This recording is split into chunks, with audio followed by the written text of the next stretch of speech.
Yeah, cool. All right, today we're going to talk about the technological singularity explained and promoted. And there's this song, which I'm not playing today, but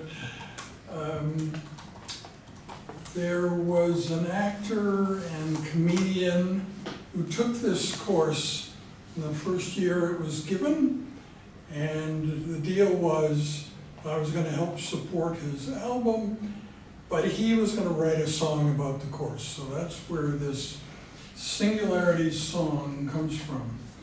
And we probably should do it again because it has pictures mainly of people who aren't teaching in the course anymore. So it's a little bit archaic. Anyway, the objectives. Understand that one should not fear complexity. Do not seek the one great truth. There are many truths. They can be true concurrently. Peter Diamandis, the CEO of the X Prize and other things, says, when faced with a choice between two desirable goals, choose both. Yeah, so anyway, that's one approach, right? Understand the three main schools of belief about the singularity and the four main paths to the singularity. Those things are on the midterm. On the other hand, midterm only counts 20%. So, you know, yeah. Okay, and Marcus Hutter, I guess I've always been a fan of people like this.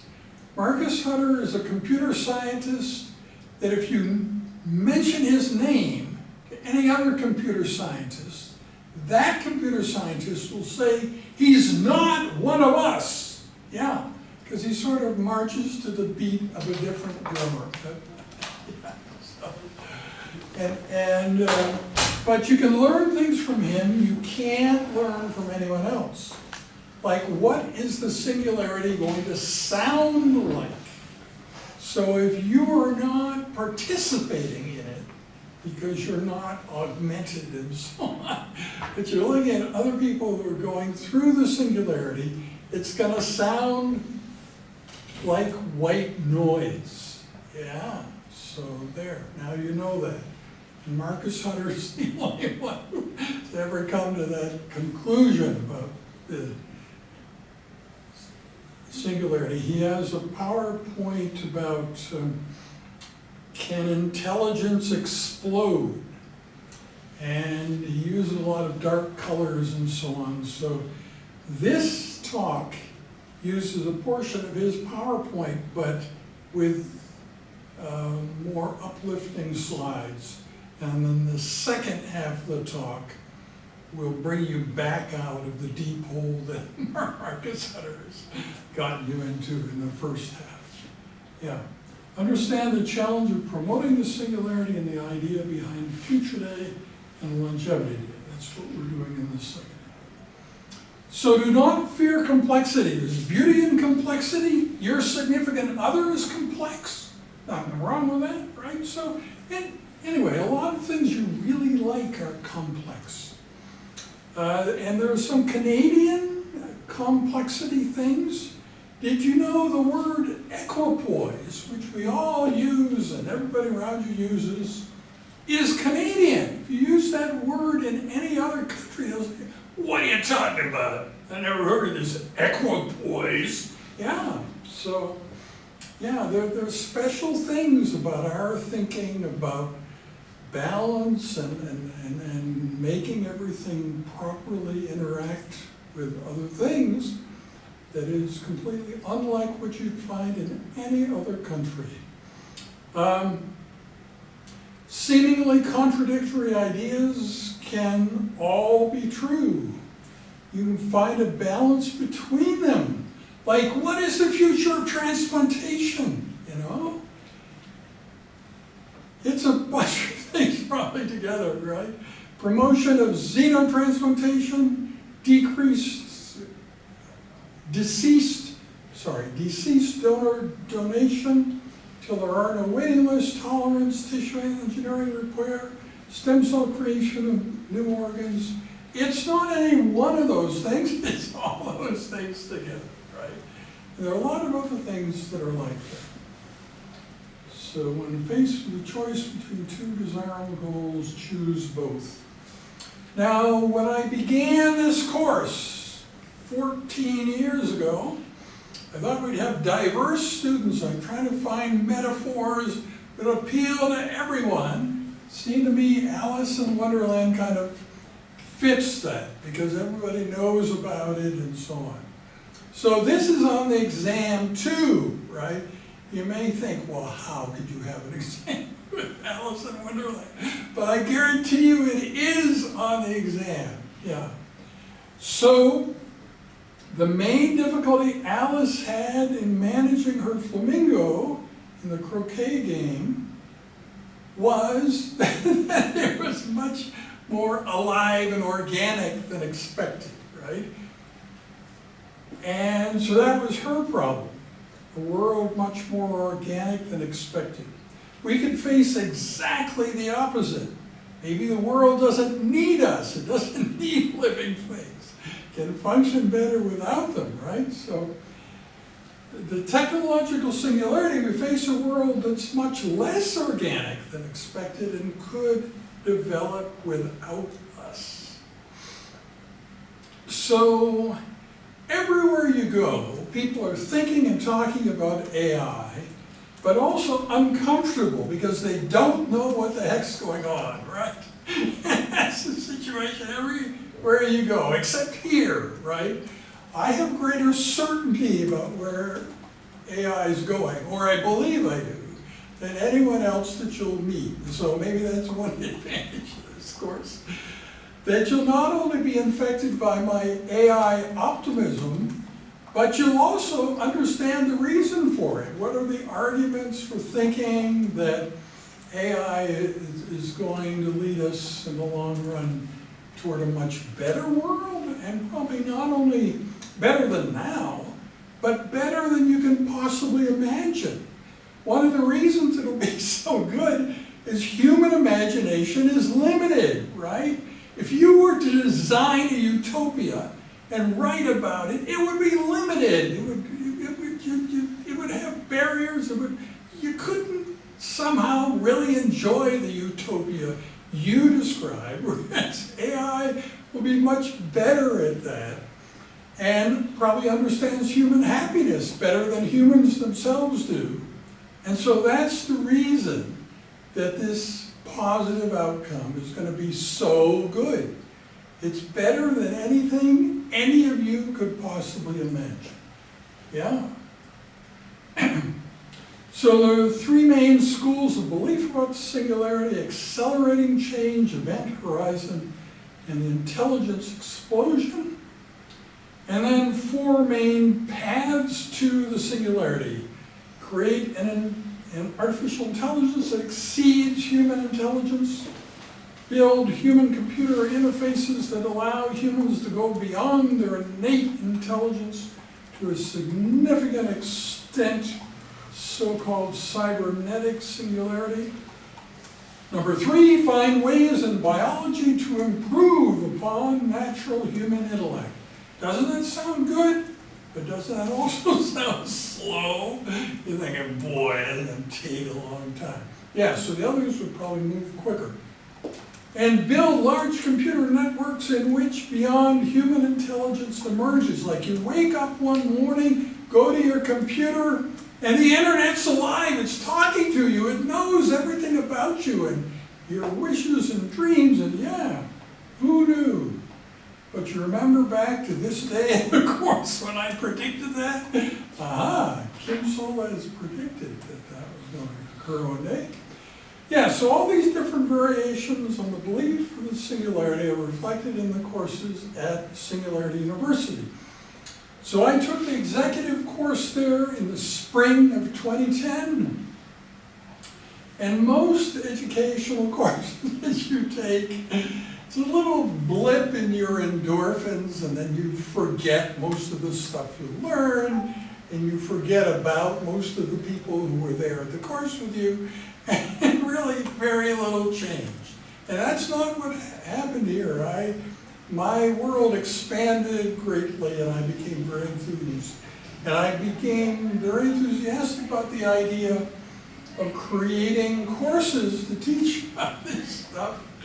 And the more I talked about it, the more I realized that I was a full-time faculty member at the University of Alberta, and maybe the person who should do this course I was talking about was actually me, because I wasn't getting much traction. I'd speak to audiences, they were interested in listening to me, but not interested in doing what I was doing and starting a course.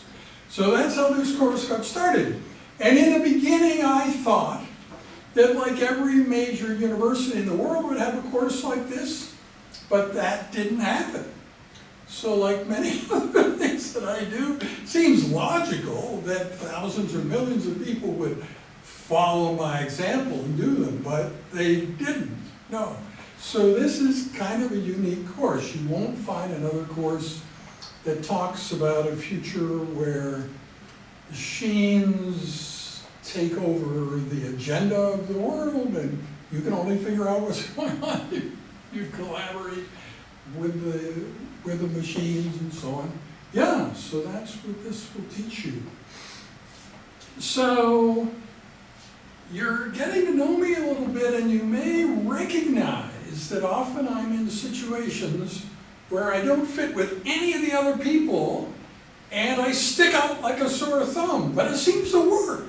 Like, look at this picture of me at the Singularity University executive course. I'm this guy here.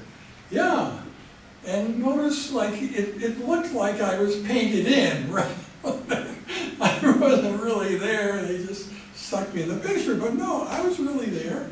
But I was the only one from the academic world, the only one who was not like working for an entrepreneurial startup or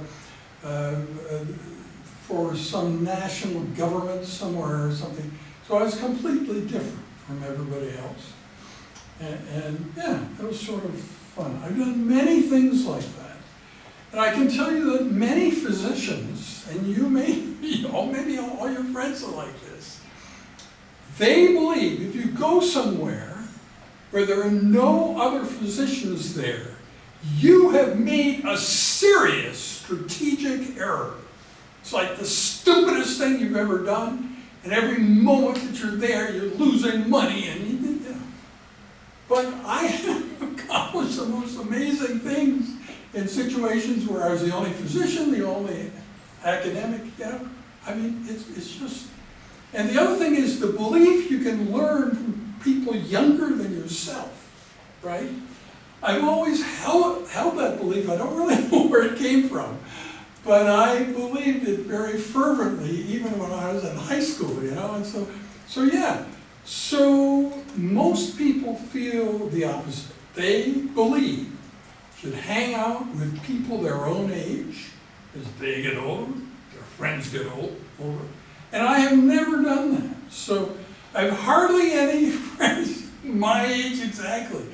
I have friends older than me, friends younger than me, and including, you know, people I work with every day who are like 50 years younger, 52 years, 54 years, yeah.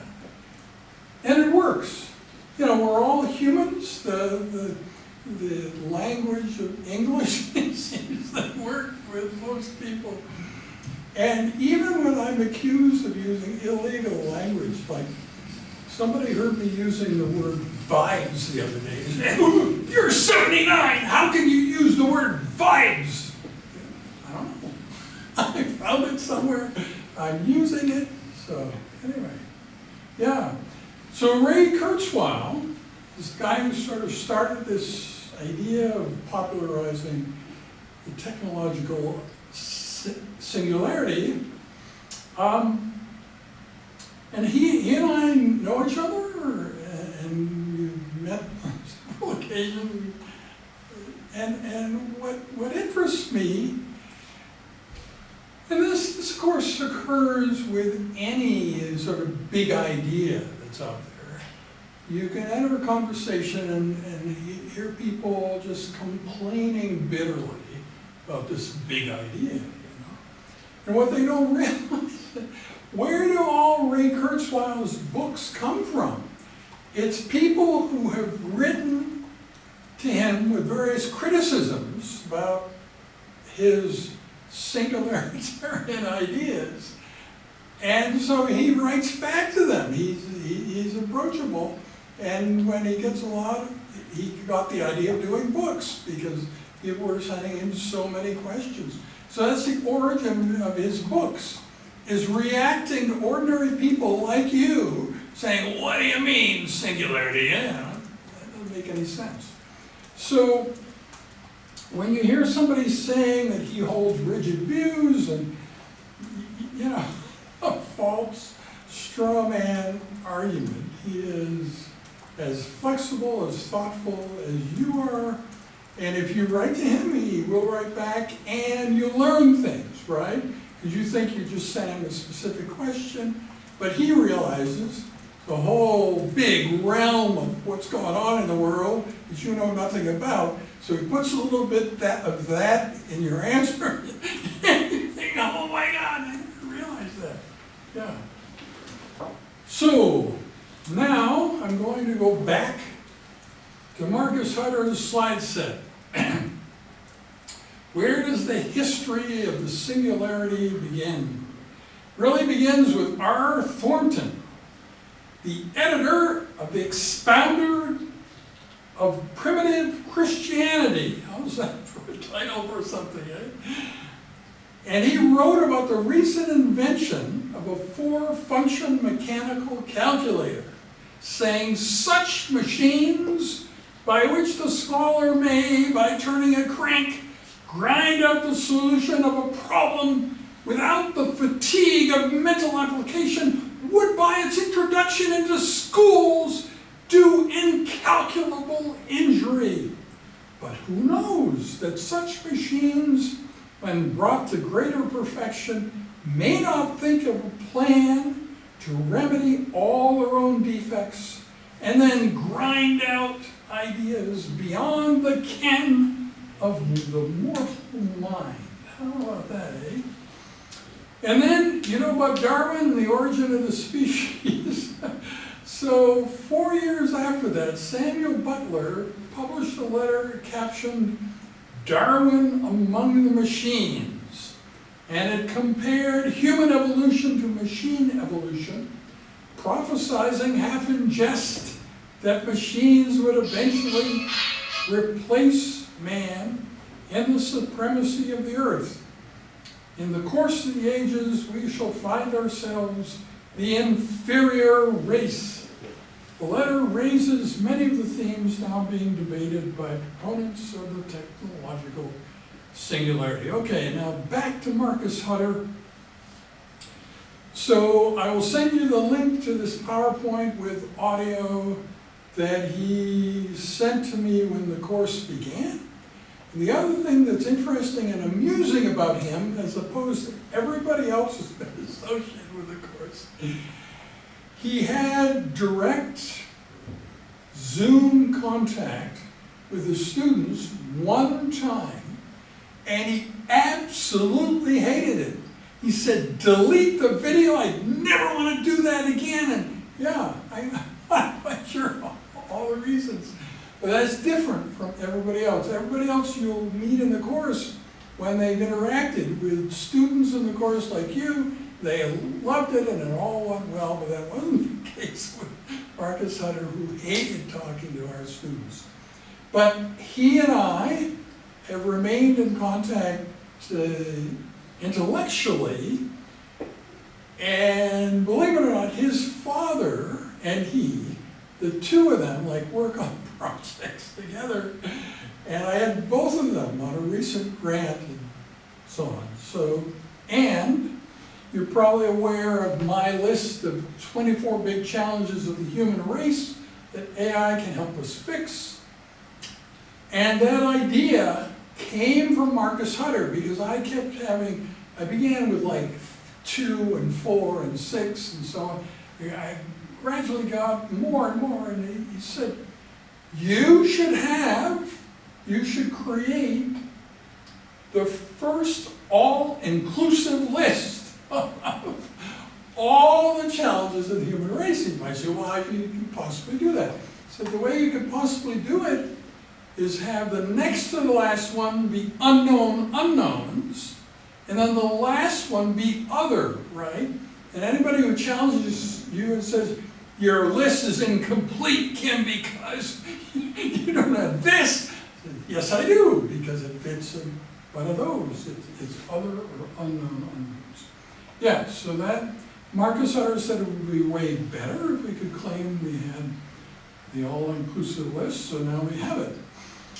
And the thing that you may find exciting, suppose you're taking this course from a guy whose ideas are so unappealing that no one ever copies him, right?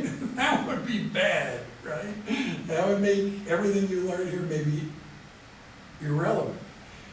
But after we put out that list of the 24 big challenges the human race and AI can fix, 2022, 2 years later, an article was written with 50 authors. Who does that? And they're once again talking about the 24 big challenges of the human race. A little bit different.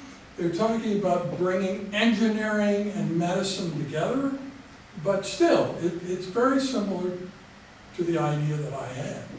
And they enjoy the fact that I have discovered them.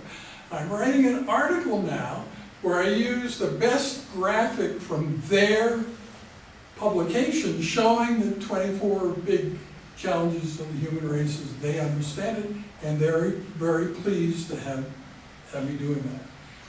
So you're actually taking a course from somebody whose ideas occasionally appeal to other people, and even in a situation where the other people consist of 50 authors on the paper with really good graphics. Yeah, so that's not too bad. Okay, and who else has had this idea of the singularity? A lot of famous authors, including science fiction authors. Werner Vinge is a science fiction author. Yeah, so there are a lot of people who had written about it before Ray Kurzweil, but they didn't really popularize it the way he has. So most of people's knowledge about it comes from Kurzweil's activities. This is another thing that you need to know, and that's Moore's law, price performance of computing over time, how it tends to be a straight line, and even, like stock market crashes and wars and stuff, nothing seems to interfere with the upward ascent of this line. And even changing technology, making chips out of different stuff, the line just keeps continuing. Yeah. So, this is kind of an old slide, I realize, because it's talking about human level AI in 20 to 30 years. And that comes from the Marcus Hutter PowerPoint. But of course, now we're thinking it's not 20 to 30 years, but like 2 to 3 years, right? A lot of people think that most of the big important changes will have occurred by 2027. We're currently in 2025. So one thing that's quite relevant about the course is that the things we're talking about, you will actually see them happen in the next short while, and you'll know the things we told you were correct or not. Yes. When were these slides made? So it was 2012. Yeah. Okay. So I started the course, and Marcus Hutter came in winter 2012 and taught that one course where with interaction with the students that he hated.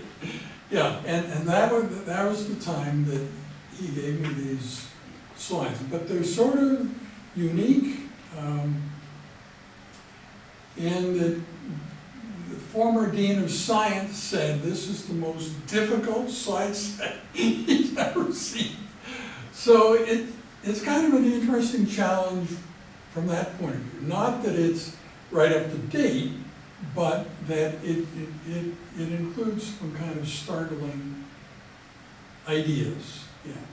Acceleration of doubling patterns, accelerating evolution.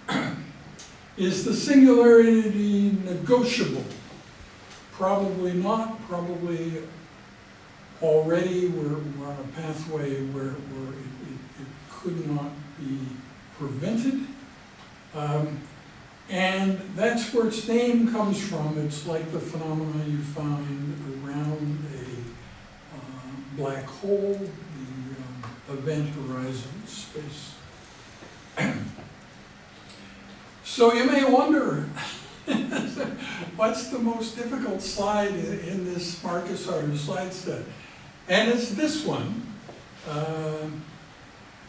What this basically says, if you put together a library that contains all possible books, it would have zero information value. And I'm not the only one that didn't really understand this, but I think you have to understand that you wouldn't be able to search for anything. It's true that all human knowledge would be contained in that library, but also all misprinted books, books where the title was a mistake, or, the things were printed backwards and so on. It wouldn't only be correct copies of things, but also incorrect, all possible books. So a library that contains all possible books has zero information content. And I remember a phone call with Marcus Hutter, the only one I've ever had, where I mumbled something about not understanding this slide, and he got so angry. I think it wasn't the first time. Everybody tells him they can't understand this slide. Even Kim Solez said that. So anyway, that was sort of the last straw. So you can imagine this particular slide is not on the midterm exam, but it's a good experience for you to think about whether you can understand Marcus Hutter's thinking about that. So there's a question of how things are going to go in the long run, whether the singularity would expand externally or kind of internally. We all going to upload our consciousness to a ceramic slab and not have any embodied activities anymore, or, it's sort of hard to know which way it's going to go. But if you're not participating in the singularity but watching it happen,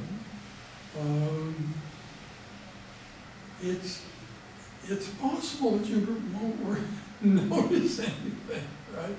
For the people taking part, their activities are speeding up, but it's occurring with everybody at the same time, so maybe they wouldn't notice it. Yeah.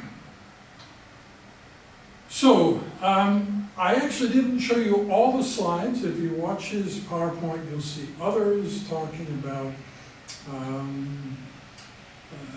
dysphoria of youth, how being young is scary these days and stuff like that.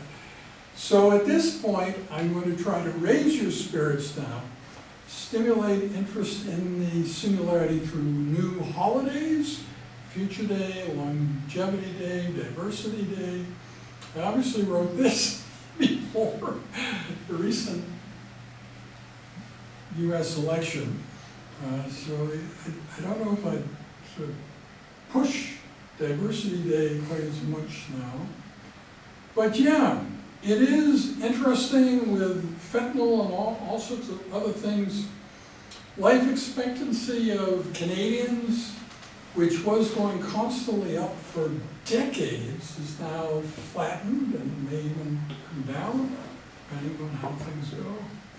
Yeah, so there's reason to have longevity day and think of how to increase that. Yeah, so I'm now going to tell you the history of Future Day, and you're probably going to, I think I'm going to tell you it began small and got a bit bigger and bigger. Maybe that would make sense, but that's not what happened.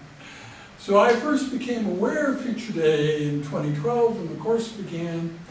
We had a small celebration in Edmonton, and that year there were 16 celebrations around the world of Future Day, and each year subsequently there have been fewer. Some years it's only Sydney, Australia, and Edmonton that celebrate. So yeah, it's getting to be a really rarefied thing.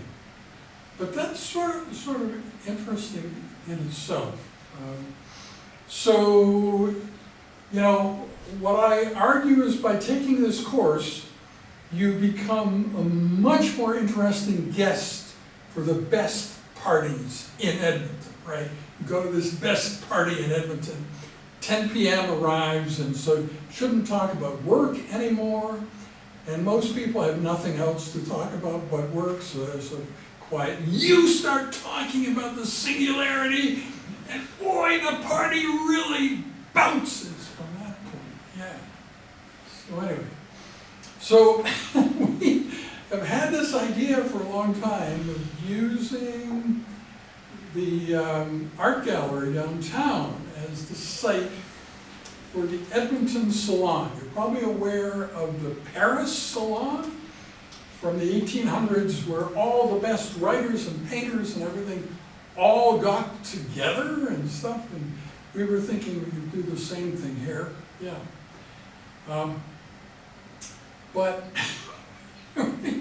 we don't seem, we've never had any like group of people actually planning to make this happen.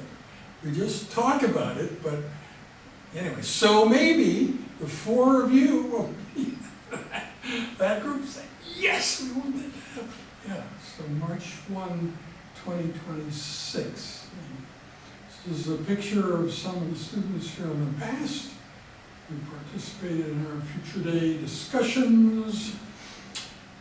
So the Big Bang Theory also had one episode where they talked about the Singularity, and Woz, the co-creator of Microsoft, was on that episode. And here Sheldon is explaining the singularity, and there Woz is in that. Yeah. So those of you who are really taking the course for credit, yeah, so maybe thinking, well, what is my final project going to be? And I can tell you that people have picked everything, but particularly from this lecture, when I talked about popularizing the idea of the course, some students got the idea of actually calling up people like the NOVA program, saying, what would it take to get Dr. Solez talking about the singularity on your program? And so the person interviewed me and so on. So I kind of like surprises, but your idea doesn't have to be surprising. If it's like very, very similar to other people's ideas, that's also okay. You can't help it if you're not surprised. I can't really blame you if it turns out you're not very surprising at all. So how would we popularize this new holiday? If we wish to, we need some branding, visual identity. Many of you probably know the Holi Festival from the Asian subcontinent, where they sprinkle all these pigmented dyes, right? If you think about pigmented dyes just from a practical idea, you're gonna go out and get them to sprinkle on people. The non-toxic ones are really difficult to find, right? Whereas the toxic ones made from paint and stuff that are bad for your lungs to breathe in are really easy to find. So it tends to be medically kind of challenging that a lot of people have pulmonary sequelae and so on from situations like this where they're in these clouds of colored dust. Some of you may know more about that than I do. You've been in such clouds. Yeah. So another possible way we could celebrate the Singularity has to do with this poem, which for a long time on my Facebook page was the only poem there that's not by me.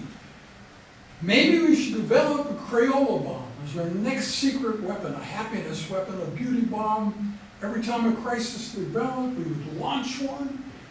It would explode high in the air, explode softly, and send thousands, millions of little parachutes into the air, floating down to Earth, boxes of Crayolas, and we wouldn't go cheap either. Boxes of 64 with the sharpener built right in, with silver and gold and copper and magenta and peach and lime and amber and umber and all the rest.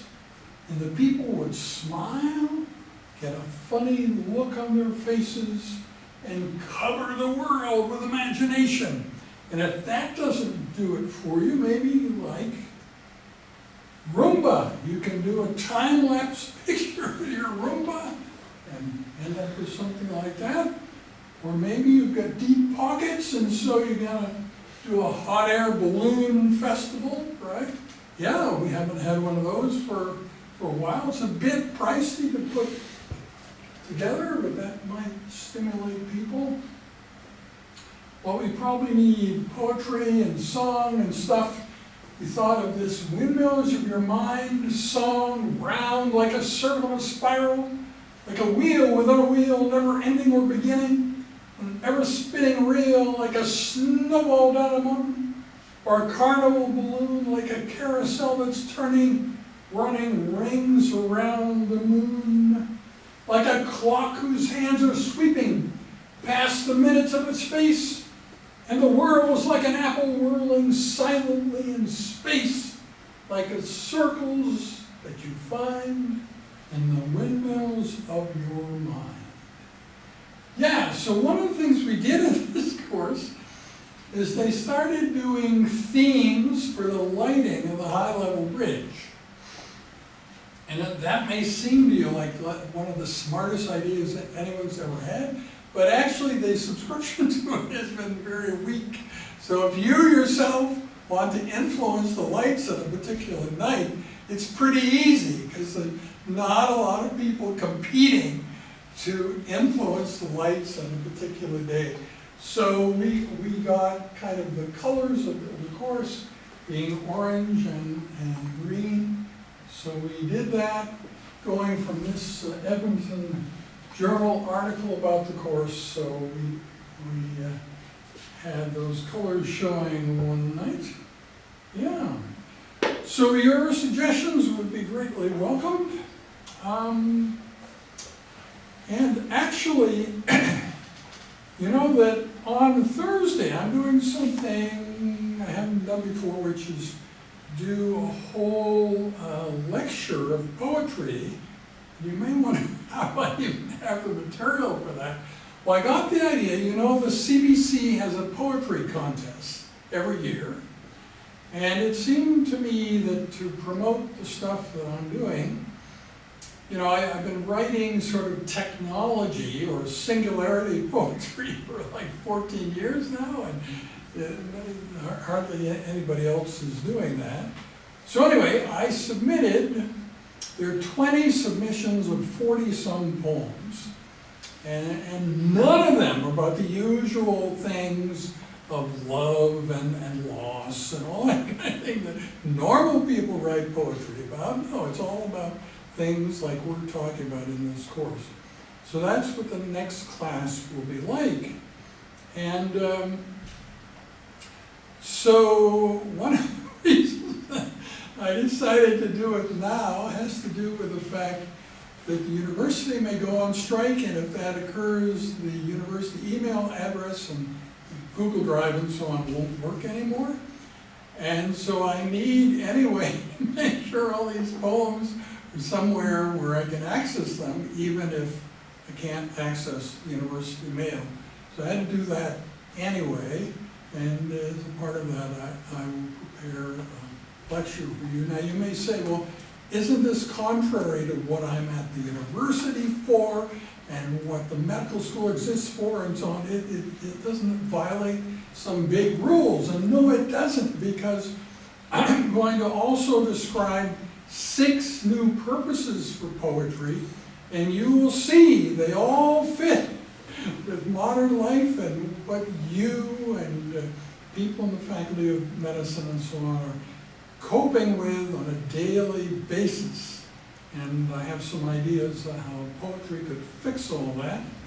Yeah, so that's what's going to happen next time. Okay, and Marcus Hutter insisted that we have this last slide, which you may consider the most boring slide you've ever seen, but it has the source for his PowerPoint and also the David Chalmers. He is a famous philosopher who has also had some things to say about the singularity. Okay, so that is it. Except that the supposed format for this course is we have a lecture and then we have discussion. So I'm hoping that there will be things that you'll want to discuss and talk about and interrogate me and, you know, well, you said this, but what about that? Yeah, so is there any interrogation or other comments? Yes? Sure. I think back to the slide I asked you when the slide deck is from. You mentioned the slide mentions like in 20 to 30 years, the raw computing power of a single computer will reach like 1,000 flops. Right. But I think, like if I remember, because I've built my own computer, for example, and I know that in today's day, I think like even that laptop processor can reach like gigaflops. Yeah, I know. So, no, that part of that slide is very antiquated. Okay. Yeah. No, I am aware of that. But just to give you some ideas, you may think modern life is all about winners and losers, right? But actually the future is about winners and winners. Like you can have, I mean, let's take your belief about ending the organ shortage, right?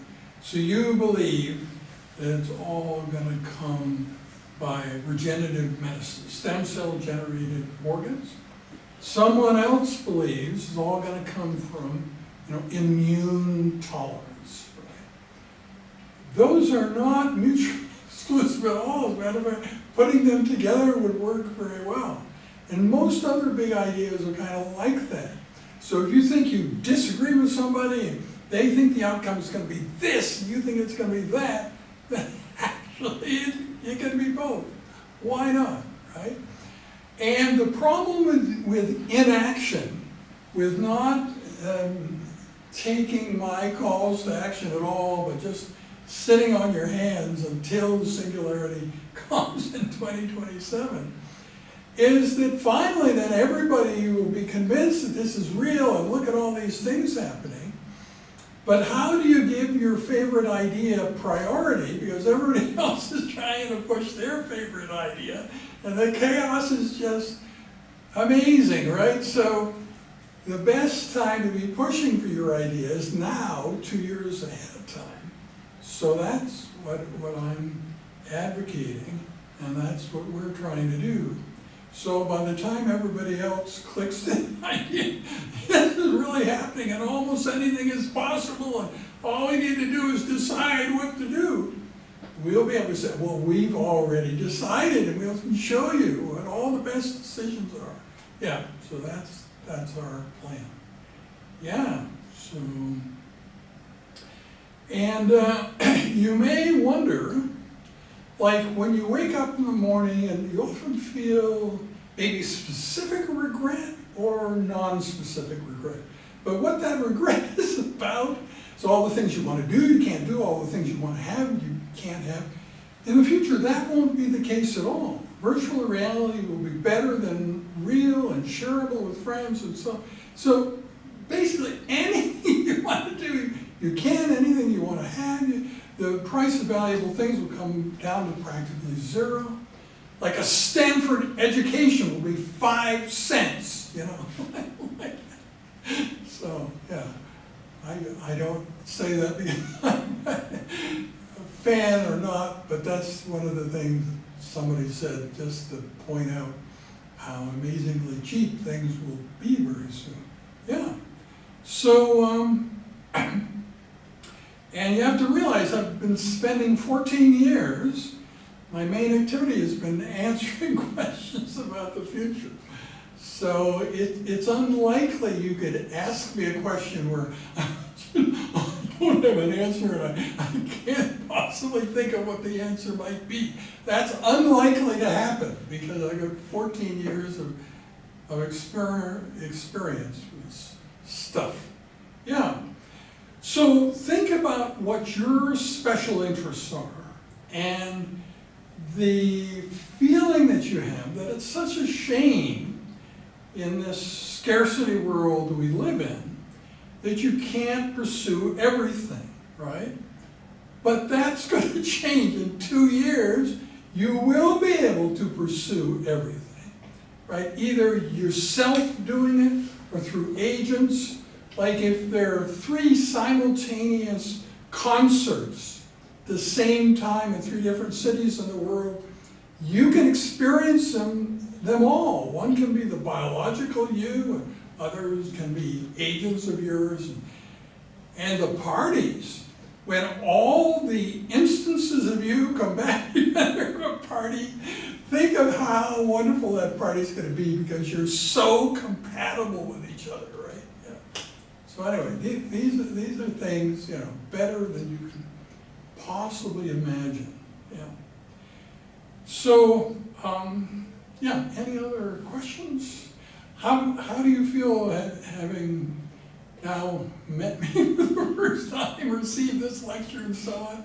Are you thinking, I'm never coming back now, boy? No, I think I'm definitely coming back. I think these ideas are very new to me. I haven't been in a class like this, and I have a bunch of questions coming up that I need to organize, but... So this course is all about speculative content.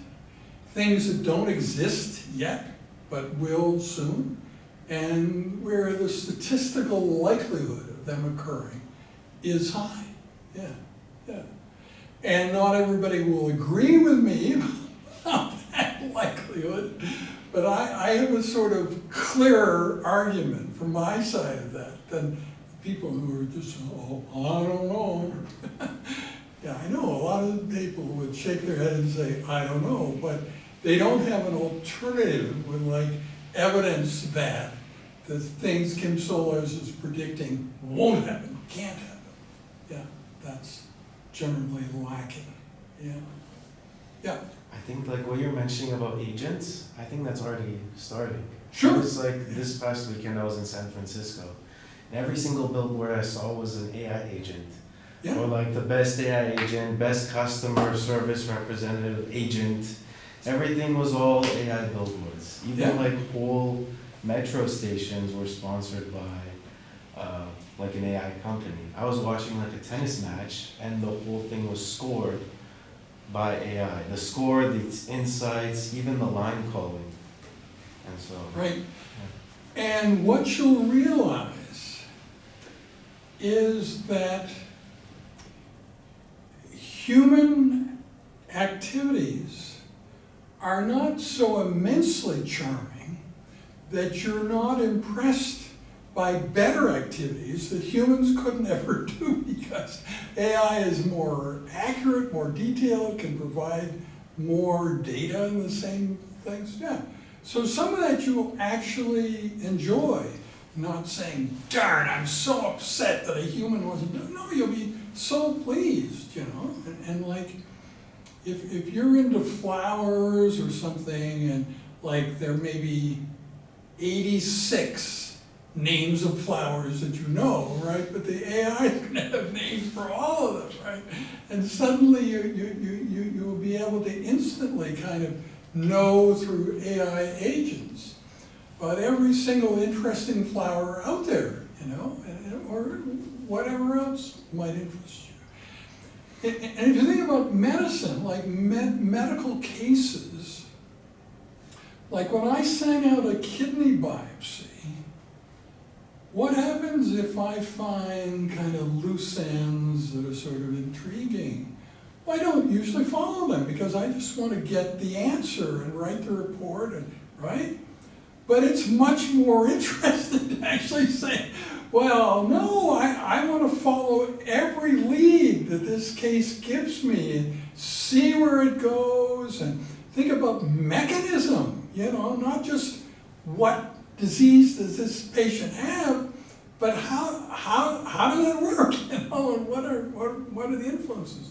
And you could do that with every single case, because you have with AI an unlimited workforce with unlimited memory, time, you know, alignment, and audience, all 5 of those things. It may take you a while to accept those, yeah. How do you think that's going to play in with like incidental and non-significant findings on routine like biopsies or scans? You know, we avoid doing CT scans if they're not necessary because we could potentially find something incidental that leads a patient down a road where they're getting multiple CTs and radiation. And what if an AI scans every? I think, isn't it? I mean, you have to think of what will be the endorphin-producing sides of this, right? What'll be fun? It's not going to be fun to find a trivial lesion that you didn't want to find, that is not going to need to be treated. No, what's fun is, for the first time, really understanding how this patient that you met and the life that they've led has given them these particular diseases, and how they came to get them, you know, what the relationships are. And there's no question that you can ask that is sort of stupid because you don't have time. Because through AI, you have sort of unlimited time to you know, answer, pursue anything. Yeah. And so when medicine is completely automated, which I've argued in print occurs in 90 years, see, so you weren't planning on being very active in your career 90 years from now anyway. But it'll still be an interesting hobby. And if you think of like sports and things, there can be artificial challenges, right, that are a lot of fun, that nobody's forcing you to like be interested in a sports game, but you are, right? So your knowledge of medicine and medical things, it will also create positive things. I mean, it isn't that, yeah, you just sit around doing things that don't ever have any positive effect. You'll, you know, discover things, and some of it will be like creative writing, but some of it may actually contribute to the medicine that the robots and machines are now pursuing. You can be fed back into them and they say, aha, you're right, so we can make that better. Yeah.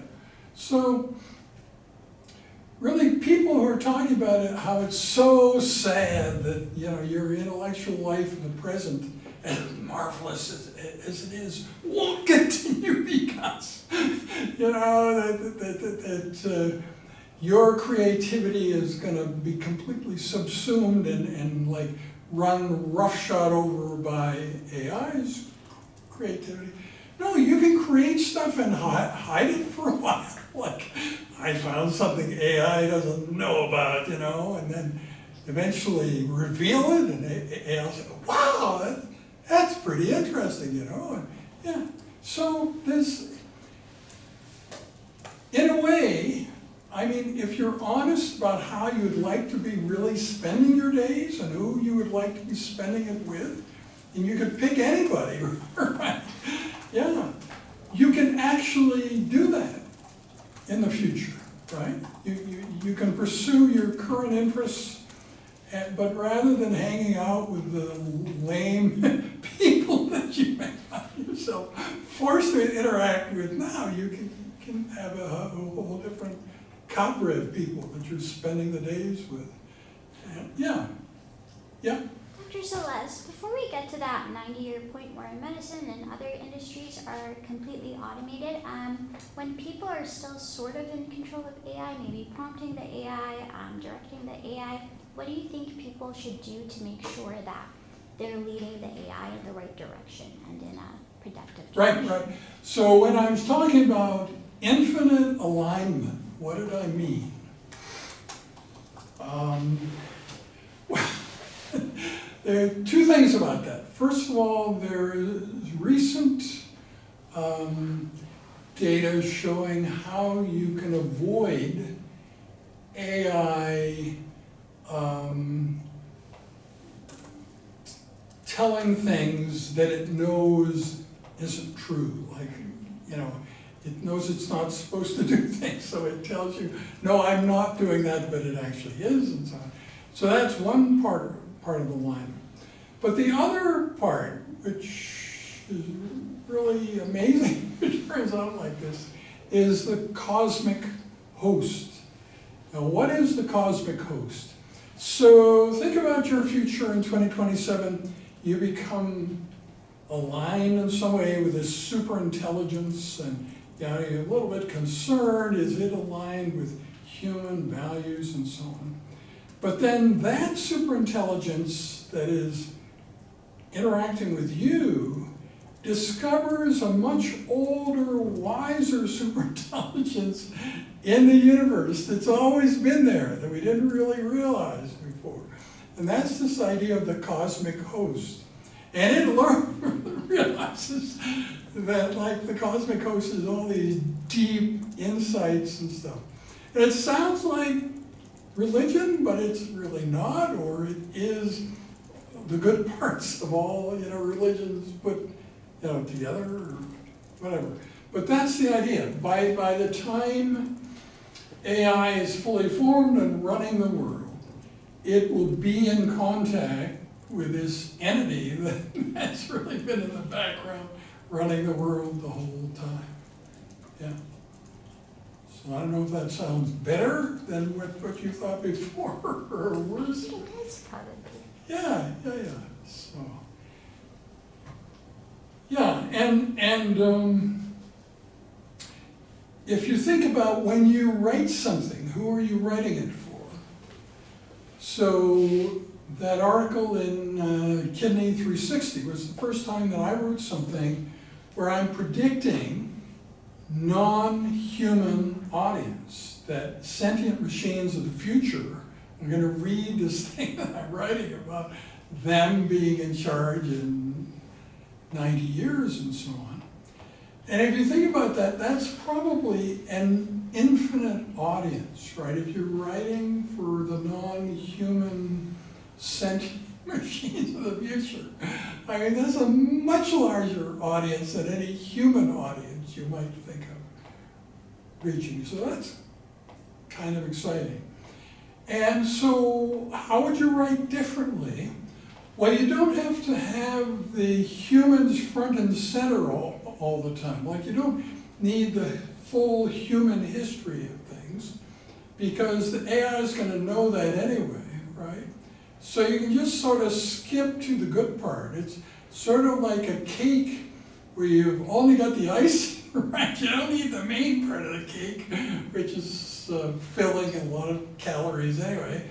Just taking the icing on the top, the sort of the high points, because that's what's new, right? And the human history of what humans did before this major AI advance, sure, humans would be interested in that, but AI audiences would already know that stuff. And since they have perfect memory, they wouldn't forget it, right? It's not like, oh, I didn't remember. That's not such a thing. They would know it, you know? Yeah, we know that humans up to this point had done all these various things and all these milestones and stuff. But look at the great stuff that then occurred. Yeah. So other questions?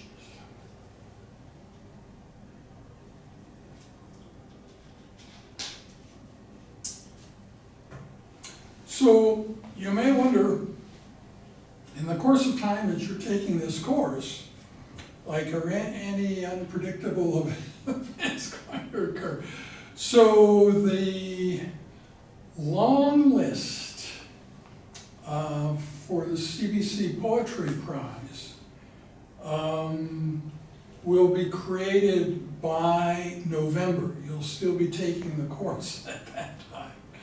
And so I'll know whether or not, I mean, the ideal thing, if you think of me and interacting with other people who like to write poems with me, and then if you think about the poetry contest, you can only be one person. You can't do it as a group of people.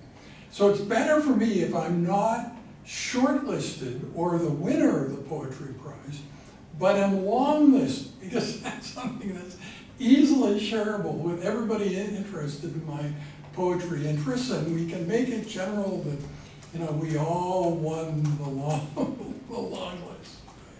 Yeah, so that's what could happen.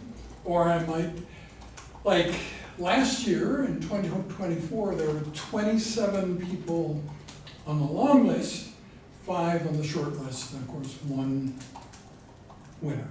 So I don't know what the likelihood is. But anyway, so there's that. And then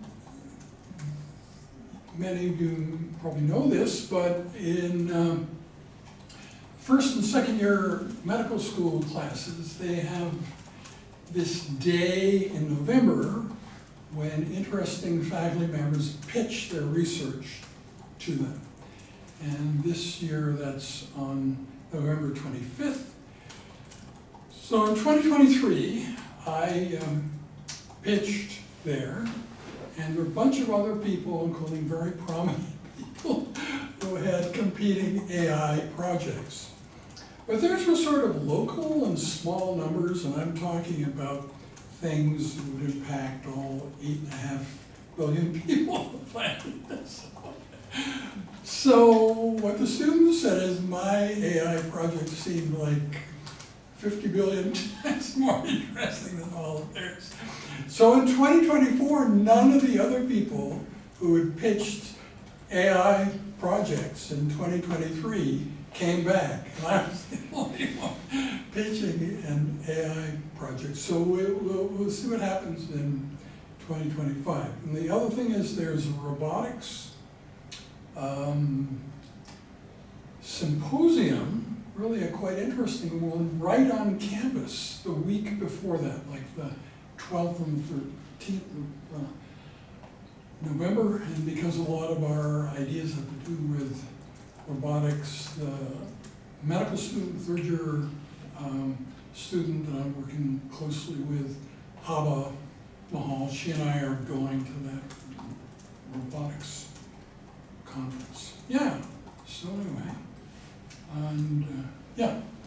This is going back a little bit about when you were talking about alignment. I guess I'm just wondering, you brought up the year 2027 and this idea of alignment. I was wondering if you could elaborate a little more on that. Yeah, well, the idea,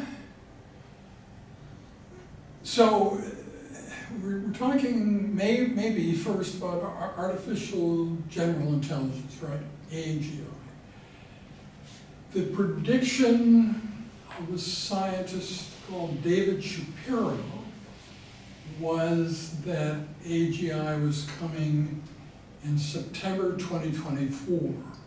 And indeed, September 12th, 2024 was when the first reasoning model was released by OpenAI. So in a sense, that was like the first hint or traces of AGI. And so Demis Hassabis, who's the head of Google DeepMind, and Sam Altman and so on, they're both talking about 2027 as sort of the year when real big-time AGI will have occurred and everybody will be noticing it. It won't be subtle, you know. Yeah. So that's where that idea came from. There's also a dystopian movie, which I don't want you to watch, but you could, that is called 2027, and we'll show you how the world's gonna end by humans and AI making their own choices. Yeah, so that's another side of it. It could conceivably take an extra year, but I think, yeah.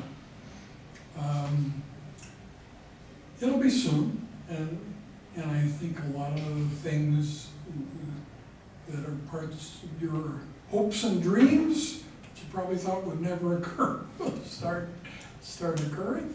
Yeah, so kind of exciting to think about. Other questions?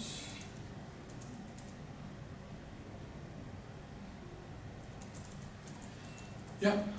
You, like, from what I've seen in your lectures, your take is usually very optimistic about how the future of AI will be. Right. So do you think that like a bad future with AI is possible? Oh, sure. Yeah. Like, And it could be country specific, right? So you'll notice I'm kind of,